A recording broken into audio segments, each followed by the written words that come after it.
चलो, श्री राम कथा के अंतर्गत आज की कथा त्रिशंकु की स्वर्ग यात्रा। इक्ष्वाकु वंश में त्रिशंकु नाम के एक राजा हुए। त्रिशंकु की इच्छा सशरीर स्वर्ग जाने की थी।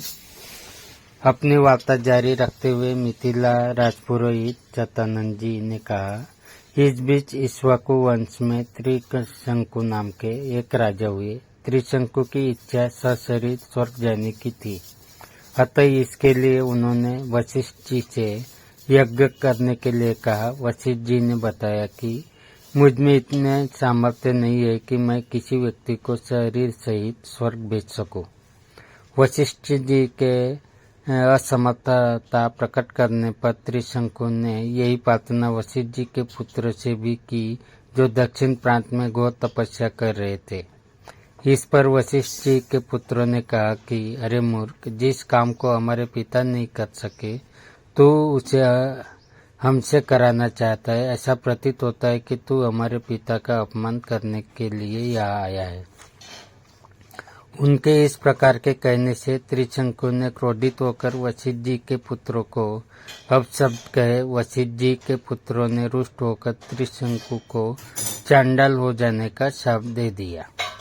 शाप के कारण त्रिशंकु का सुंदर शरीर काला पड़ गया, सिर के बाल चांडाल जैसे छोटे छोटे हो गए, गले में हड्डियों की माला पड़ गई, हाथ पैरों में लोहे के कड़े पड़ गए। त्रिशंकु का ऐसा वेश देखकर उनके मंत्री तथा दरबारी उनका साथ छोड़कर चले गए। फिर भी उन्होंने सशरीर स्वर्ग जाने की इच्छा का परित्याग नहीं किया। वे विश्वामित्र के पास जाकर बोले कि ऋषिराज, आप महान तपस्वी है, मेरी शरीर स्वर्ग जाने की इच्छा को पूर्ण करके मुझे कृतज्ञ कीजिए। विश्वामित्र ने कहा कि राजन, तुम मेरी शरण में आए हो, मैं तुम्हारी इच्छा अवश्य पूर्ण करूंगा। इतना कहकर विश्वामित्र ने अपने उन चारों पुत्रों को बुलाया जो दक्षिण प्रांत में अपनी पत्नी के साथ तपस्या करते हुए उन्हें प्राप्त हुए थे, और उनसे यज्ञ की सामग्री एकत्रित करने के लिए कहा।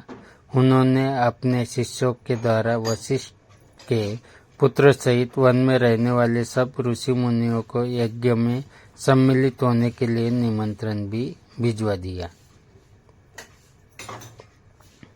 शिष्यों ने लौटकर बताया कि सब ऋषि मुनियों ने निमंत्रण स्वीकार कर लिया है, किंतु वशिष्ठ जी के पुत्रों ने यह कहकर निमंत्रण अस्वीकार कर दिया कि जिस यज्ञ में यजमान चांडाल और पुरोहित क्षत्रिय हो, उस यज्ञ का भाग हम स्वीकार नहीं कर सकते। ये सुनकर विश्वामित्र जी ने क्रुद्ध होकर कहा कि उन्होंने अकारण ही मेरा अपमान किया है। मैं उन्हें शाप देता हूँ कि उन सब का नाश हो। आज ही वे सब कालपाश में बंधकर यमलोक को जाए और 700 वर्षों तक चांडाल योनि में विचरण करे।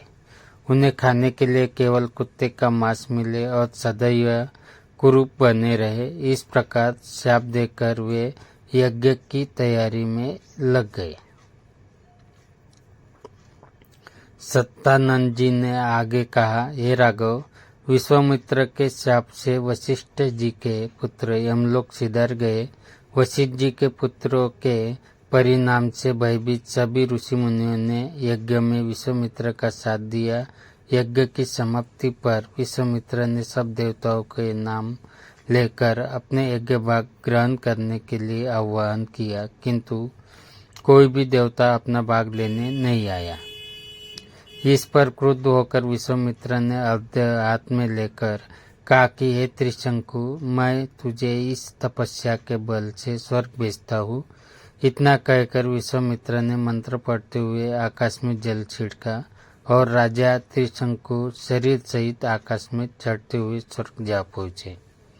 त्रिशंकु को स्वर्ग में आया देख इंद्र ने क्रोध से कहा कि रे मूर्ख, तुझे तेरे गुरु ने शाप दिया है, इसीलिए तू स्वर्ग में रहने योग्य नहीं है। इंद्र के ऐसा कहते त्रिशंकु सिर के बाल पृथ्वी पर गिरने लगे और विश्वामित्र से अपनी रक्षा की प्रार्थना करने लगे। विश्वामित्र ने उन्हें वही ठहरने का आदेश दिया और वे अधर में ही सिर के बल लटक गए। त्रिशंकु की पीड़ा की कल्पना करके विश्वामित्रा ने उसी स्थान पर अपनी तपस्या के बल से स्वर्ग की सृष्टि कर दी और नए तारे तथा दक्षिण दिशा में सप्तर्षि मंडल बना दिया। इसके बाद उन्होंने नए इंद्र की सृष्टि करने का विचार किया, जिससे इंद्र सहित सभी देवता भयभीत होकर विश्वामित्र से अनुनय विनय करने लगे। वे बोले कि हमने त्रिशंकु को केवल इसलिए लौटा दिया था कि वे गुरु के शाप के कारण स्वर्ग में नहीं रह सकते। इंद्र की बात सुनकर विश्वामित्र जी बोले, मैंने इसे स्वर्ग भेजने का वचन दिया है, इसीलिए मेरे द्वारा बनाया गया ये स्वर्ग मंडल हमेशा रहेगा और त्रिशंकु सदा इस नक्षत्र मंडल में अमर होकर राज्य करेगा। इससे संतुष्ट होकर इंद्रादि देवता अपने अपने स्थानों को वापस चले गए।